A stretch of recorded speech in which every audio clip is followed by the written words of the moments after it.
છોટાઉદેપુર જિલ્લાના જેતપુર પાવી ખાતે નવીન ગ્રામ પંચાયત સચિવાલયના નિર્માણ કાર્યનું ખાતમુહૂર્ત કરાયું છે। ધાર્મિક વિધિ સાથે કરવામાં આવ્યું। આ પ્રસંગે છોટાઉદેપુર સાંસદ જશુ રાઠવા તથા ધારાસભ્ય રાજેન્દ્રસિંહ રાઠવા ઉપસ્થિત રહ્યા હતા અને તેમના વરદ હસ્તે ખાતમુહૂર્ત કરવામાં આવ્યું।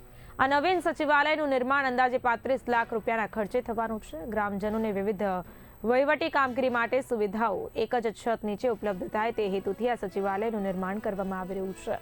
કાર્યક્રમમાં છોટાઉદેપુર જિલ્લા ભાજપ પ્રમુખ ઉમેશ રાઠવા, જેતપુર ગ્રામ પંચાયતના સરપંચ નેન્સી શાહ, ગામના આગેવાનો, પદાધિકારીઓ તેમજ મોટી સંખ્યામાં ગ્રામજનો હાજર રહ્યા હતા। જેતપુર ગ્રામ પંચાયત ભવનનું ખાતમુહૂર્ત કરવામાં આવ્યું હતું।